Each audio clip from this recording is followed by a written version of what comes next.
I was going to talk about women and power, the lessons of the 20th century, because I think there's a lot of triumphalist talk that masks the real historic situation. And apparently people have decided that because I don't think that post-operative transgender men, i.e. M2F, transgender people are women, I'm not to be allowed to talk.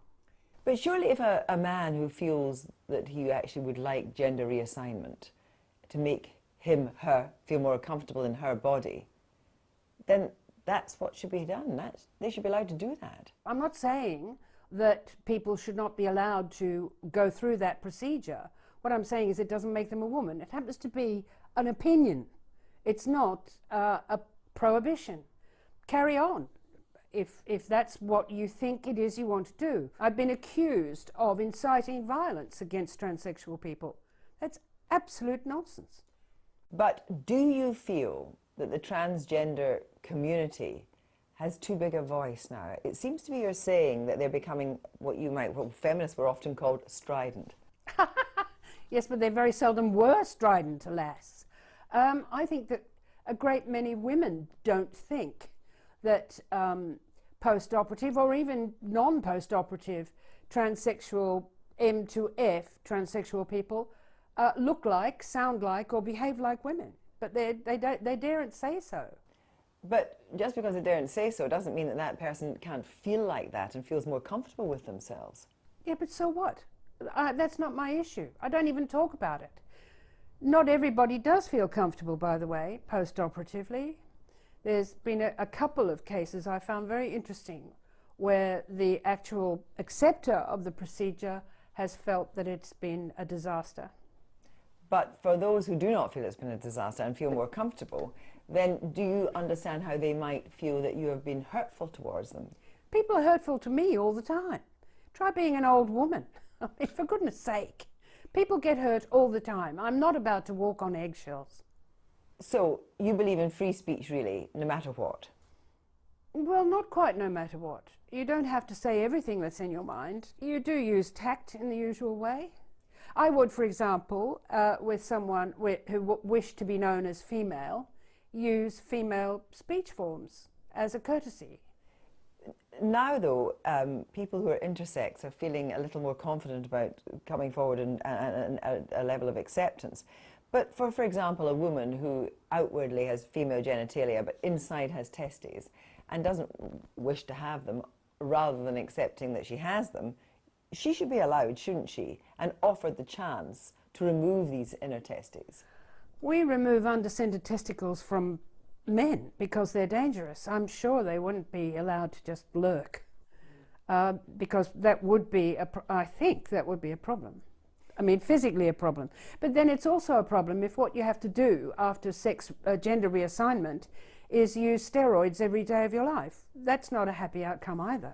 But it may be a happy outcome for them, and they may feel that you are, in a way, denigrating them for taking that road. Oh, don't even talk about them. They're not my issue. I haven't published anything about transgender for years. So how do you feel about the idea that Newnham College, your own college, is considering not giving you an honorary doctorate, apparently because of what you've said about the transgender community? There's been 2 votes at my college on the question of whether or not I should have an honorary degree, and I'm not going to get one. They've been turned down, which is thought by some people to be astonishing, but not by me. So someone like Caitlyn Jenner, for example, who has been who's been on the front of lots of magazines and apparently is, I think I'm right in saying, getting an award for being a Glamour Woman of the Year. What do you think about that? I think it's misogynist. I think misogyny plays a really big part in all of this. That a man who goes to these lengths will be a better woman than someone who was just born a woman. But are people, you would say, necessarily born a woman or born feeling female? And if he feels more female...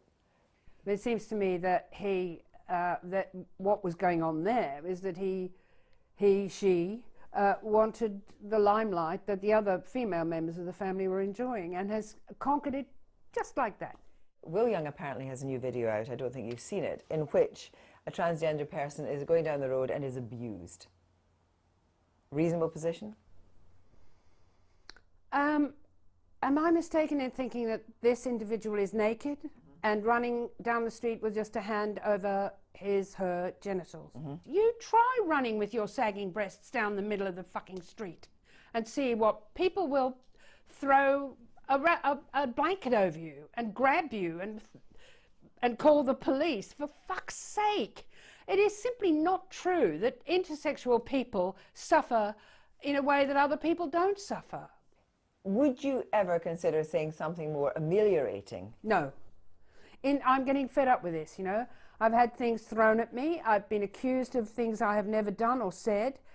People seem to have no concern about evidence or indeed even about libel. If a man has his gender reassigned and outwardly and he feels inwardly is a woman, in your view, can he be a woman or not? No. Do you understand how people feel that's insulting? I don't care.